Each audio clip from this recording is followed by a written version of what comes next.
যেইভাবে তাকে মানে তার বিরুদ্ধে ব্যবস্থা নিয়েছেন, এবং প্রধানমন্ত্রী নিজে আমরা জানি যে প্রধানমন্ত্রী 5 ওয়াক্ত নামাজ পড়েন, তিনি কোরআন শরীফ পড়েন, তিনি ধর্মে বিশ্বাসী, এবং তার পক্ষে তাকে মানে করা, অ্যাবজর্ব করা এটা সম্ভব না। ধর্মীয় দলগুলিও কিন্তু যেমন আহলে সুন্নাত অলরেডি ঘোষণা দিয়েছে তারা, হ্যাঁ, এবং মানে শফি সাহেব তিনি বিবৃতি দিয়েছেন। কাজেই এটাকে হেফাজত, আপনি তসলিমা নাসরিনের কথা চিন্তা করেন, উনি কিন্তু দেশেই আসতে পারতেছেন না একটা কারণে। তো এই লতিফ সিদ্দিকী এমন কোনো না, এবং তার আমি যেটা সবচেয়ে জ্ঞানী মানুষ, সবকিছু ঠিক আছে, কিন্তু তার যে হাম্বরা ভাব, তিনি মানুষকে মানুষ মনে করেননি, ধর্ম এটা নিয়ে যাচ্ছে তাই মন্তব্য করেন।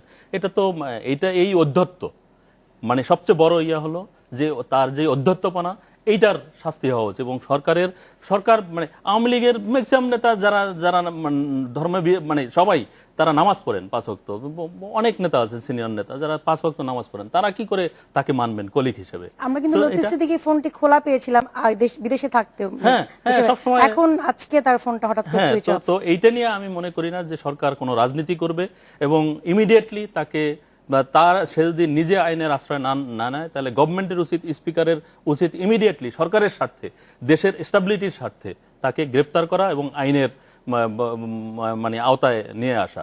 তাকে সে নাই বা সে উধাও হয়ে গেছে এই কথা বললে সাধারণ মানুষ বিশ্বাস করবে না। দেশের কোনো মানে একজন সাধারণ, আমি গাড়িতে আসতেছিলাম, ড্রাইভার বলতেছে স্যার সে এয়ারপোর্ট থেকে চলে যায় কি করে। তার মানে কি? তার মানে হলো একজন সাধারণ মানুষও বোঝে যে তাকে সরকারি কোথাও নিয়ে রেখেছে। আমরা আবারও আলোচনা করবো, একটি বিরতি থেকে ফিরছি, একটা ছোট্ট বিরতি নিচ্ছি, সঙ্গে থাকুন।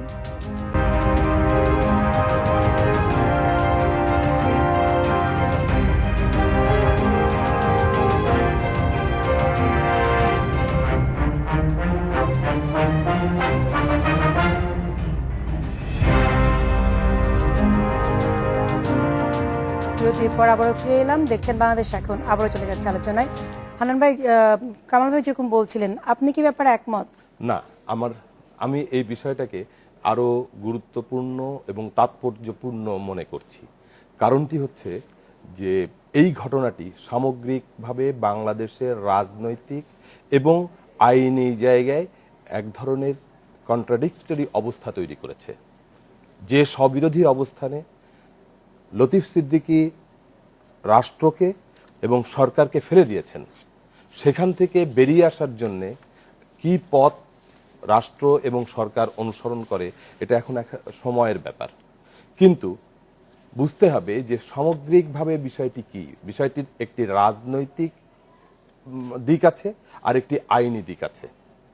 আমরা তাকে কেন গ্রেপ্তার করা হলো না, বা তার বিরুদ্ধে যে অভিযোগ, এই বিষয়টি সম্পূর্ণভাবে এখন রাজনৈতিক একটি বিষয় হয়ে দাঁড়িয়েছে। আর মামলা হয়েছে, তার নামে গ্রেফতারি পরোয়ানা জারি হয়েছে, এটা একটি আইনি বিষয়। আইনি বিষয়কে রাজনৈতিক বিষয় এবং রাজনৈতিক বিষয়কে আইনি বিষয়ে পরিণত করা হলে যে জগা খিচুড়ি অবস্থা তৈরি হয়, লতিফ সিদ্দিকীর এই বিষয়টি এখন সেই জায়গায় চলে গেছে। কারণ 22টি মামলা হয়েছে, তার ভিতরে 7টি মামলায় সুনির্দিষ্টভাবে তার বিরুদ্ধে গ্রেপ্তারি পরোয়ানা জারি হয়েছে। যে আদালত গ্রেপ্তারি পরোয়ানা জারি করেন, তিনি তার জুরিসডিকশন, ওই আদালতের জুরিসডিকশন যে থানা, সেই থানায় অ্যারেস্ট ওয়ারেন্ট পাঠান। এরপরে সেই অ্যারেস্ট ওয়ারেন্ট তামিল করার জন্য তারা কিছু প্রসেস করে অন্যান্য থানাতেও পাঠাতে পারে। এখন এই জায়গায় আইনি প্রক্রিয়া কতদূর পর্যন্ত সম্পন্ন করা হয়েছে, এটি একটি বিষয়।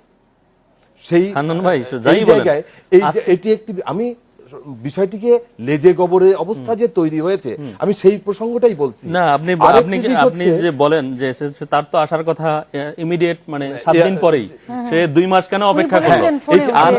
আর এই 2 মাস পরে যে উনি আসলেন, এই সময় সিগন্যাল পাওয়া ছাড়া উনি কি দেশে এখন আসলেন? এটাকে আমরা বিশ্বাস করব? আমরা জানি না তাকে কোথায় কে নিয়ে গেছে, বা তিনি নিজে কোথায় আত্মগোপন করেছেন কিনা।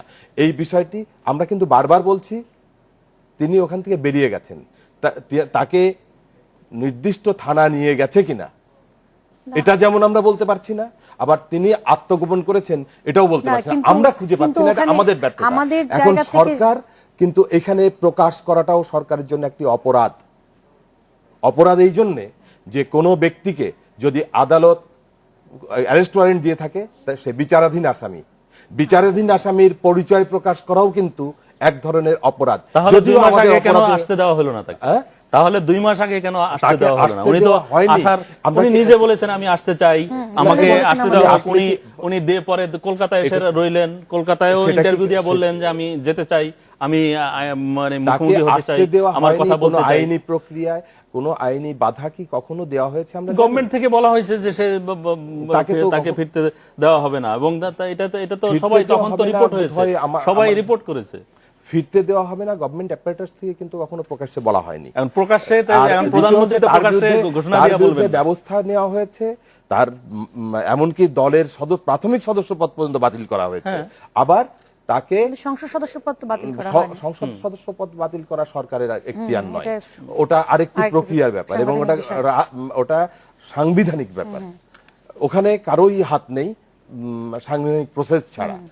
কিন্তু এইখানে যে বিষয়টি গুরুত্বপূর্ণ সেটি হচ্ছে ওনাকে, হতে পারে উনি আত্মগোপন করেছেন, হতে পারে পুলিশও তাকে নিয়ে থানায় হ্যান্ডওভার করতে পারে, নির্দিষ্ট কোর্টে দিতে পারে। গণমাধ্যমে সবাই সেখানে ছিলেন, সেখানে কিন্তু জানা গেছে মানে যারা সাথে ছিলেন বা বলা হয়েছে যে পুলিশ অফিসাররা ছিলেন সাথে, ইভেন তো তারা যে নিয়ে যায়নি, তারা যে নিয়ে যায়নি, আমরা কি কেউ বলতে পারি এটা যে নিশ্চিত করে যে পুলিশ নিয়ে যায়নি? পুলিশের সাথেই তিনি, এরকম তথ্য আমাদের কাছে আছে যে তাহলে ফুটেজ নাই, এটা একটা সমস্যা। নিয়ে কি করবে? পুলিশ নিয়ে তার একটি মাত্র কাজ প্রকাশ করে ঢেরা পিটিয়ে বলা নয় যে আমি তাকে ধরে নিয়ে গেলাম। পুলিশের কাজ হচ্ছে আইনানুগ ভাবে যদি প্রক্রিয়াটি সম্পন্ন করতে হয়, পুলিশ তাকে আগামীকাল যখন কোর্ট বসবে, যে কোর্ট ওয়ারেন্ট দিয়েছে সেই কোর্টের হাতে তাকে সুপর্দ করা। আর আমরা কি দেখি, ভাই আপনি আজকে এই কথা বলতেছেন, আমরা দেখি একজন, মানে আমরা জানি না একজন ধরেন যে একজন ভালো মানুষও হতে পারে, তাকে গলায় ঝুলিয়ে দেওয়া হয় যে সে অমুক মাদক ব্যবসায়ী, আমরা বরাবরই বলছি তাকে নিয়ে প্রেস কনফারেন্স করা হয়। আমরা বরাবরই যারা আইনের শাসন চাই, যারা আইন আনুক, তারা প্রত্যেকেই এর তীব্র প্রতিবাদ করেছি। আমরা আমাদের লেখার মাধ্যমে বলেছি, আমরা মুখে বলি, টক শোতে বলি যে এটি একটি সম্পূর্ণ মানবাধিকারের লঙ্ঘন। তার ক্ষেত্রে মানবাধিকার লঙ্ঘন করে এটি করবে কিনা, এটি আরেকটি জটিলতা জন্ম দেবে কিনা, এই প্রশ্নগুলো কিন্তু থেকে যায়। তাই আমি বলছি আমাদের সাধারণ মানুষের ক্ষেত্রে মানবাধিকার লঙ্ঘিত হবে। ইন্টারেস্টিং ব্যাপারটি হচ্ছে এই মামলাটি, এই বিষয়টি আদালতের হাতে আমরা ছেড়ে দিয়েছি। বিচারের যখন নিয়ে যাই তখন আসলে সরকার বা রাষ্ট্রের একমাত্র আদালতি ব্যবস্থা ছাড়া আইনি ব্যবস্থার বাইরে কিছু করার থাকে না।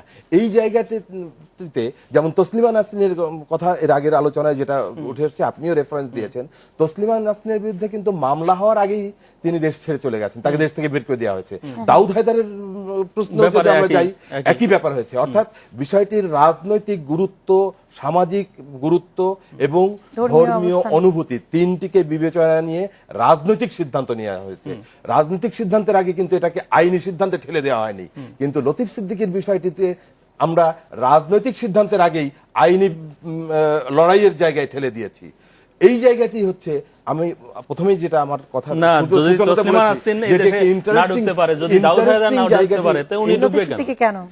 কারণটি এখানে রাজনৈতিক সিদ্ধান্ত, রাজনৈতিক ব্যবস্থা গ্রহণের আগেই কিন্তু আইনি প্রক্রিয়া শুরু হয়ে গেছে। আইনি প্রক্রিয়া শেষ না করে আর রাজনৈতিক প্রক্রিয়া শুরু হতে পারে না। এই জায়গায় সরকার এবং রাষ্ট্রকে ফেলে দেওয়া হয়েছে। আমার কাছেও তাৎপর্যপূর্ণ এবং ইন্টারেস্টিং জায়গাটি হচ্ছে আমাদের দেখার যে এখানে রাজনীতি না বিচার, কোনটি কে কাকে পরাস্ত করে।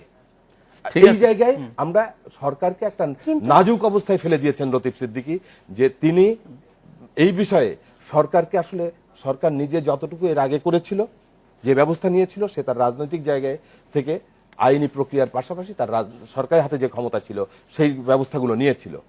এখন লতিফ সিদ্দিকী উল্টো সরকারকেই চ্যালেঞ্জ করে বসেছেন। সরকারকে জনবিবেক, জনমত এর জায়গায় কাঠগড়ায় দাঁড়িয়েছেন সরকারকে, আর লতিফ সিদ্দিকী নিজে দাঁড়িয়েছেন আইনের কাঠগড়ায়।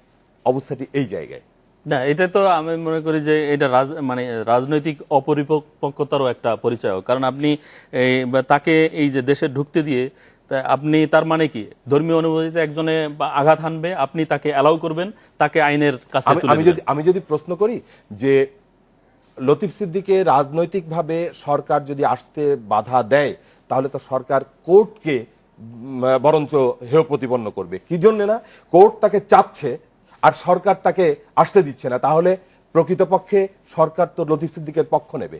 কারণ তাকে যদি দেশে ঢুকতে না দেওয়া হয়, তাকে যদি কোর্টের আর তার সমনে জীবনের আটকানো নিরাপত্তা, হয়, আজকে তার জীবনের হ্যাঁ, নিরাপত্তা কারণ যদি হুমকির ধর্মীয় মুখে হয়, দলগুলি- আজকে তার জীবনের নিরাপত্তা যদি হুমকির মুখে হয়, সেই ইয়াটাকে দেবে। সেটা যে কোর্ট তাকে ওয়ারেন্ট দিয়েছে, দায়িত্ব তার, সেই বিচার বিভাগের, সেই আদালতের তাকে নিরাপত্তা দেওয়া, তাকে হেফাজতে নেওয়া। এটা তো হান্নান ভাই হাস্যকর একটা ইয়া, কারণ হলো যে তাহলে আদালত কি করে তাকে নিরাপত্তা আমরা কি দিবে? আদালতই নিরাপত্তা যেখানে দেবে? পুলিশ কারণ নিরাপত্তা, আপনার আমার কোনো নিরাপত্তা আছে? রাষ্ট্র কিন্তু যেখানে আদালত জানমালের কিন্তু এই নিরাপত্তা নাই, রাষ্ট্রেরই সেখানে অঙ্গ। যে এয়ারপোর্ট থেকে যাবে, সে ইয়াতে গিয়ে রাতে কোথায় উঠছেন সেটা আমরা জানতে পারি না, সে অজ্ঞাত স্থানে এটা তো উঠেছেন। আমাদের আমাদেরকে ব্যর্থতা, বলতে হয়। আমাদের মিডিয়ার ব্যর্থতা যে পুলিশ তাকে নিয়ে গেল না, তিনি নিজে আত্মগোপন করলেন এতগুলো চোখকে ফাঁকি কিন্তু দিয়ে। হানান ভাই, এটা তো মিডিয়ার আমাদের ব্যর্থতা, মিডিয়ার ব্যর্থতা, আমাদের তাকে কি খুঁজে আমরা এর ধরতে আগে পারিনি। এই আগে এই ধরনের যত ঘটনা দেখেছি, আসলে সরকার বা পুলিশ না চাইলে কি আসলে মিডিয়ার পক্ষে জানা সম্ভব হয়েছে? এমন ঘটনা আসলেই ঘটেছে? সম্ভব নয়। তো সেই জন্য আমরা নির্ভরশীল। এখন নির্ভরশীল যাদের উপরে, তারা যদি প্রকাশ করেন তাহলে আমরা খবর পাবো, তারা যদি প্রকাশ না করেন খবর পাবো না। তারা যদি তাদের দায়িত্ব, তাদের করণীয় যেটা, সেই করণীয় করেন, তাদের করণীয় কি? মিডিয়াকে খবর দেওয়া তাদের দায়িত্ব নয়। তাদের দায়িত্ব হচ্ছে কোর্ট তাকে অমুক ব্যক্তিকে ধরে নিয়ে আসো বলেছে, কোর্ট তাকে ধরে নিয়ে সেখানে পৌঁছে দেবে।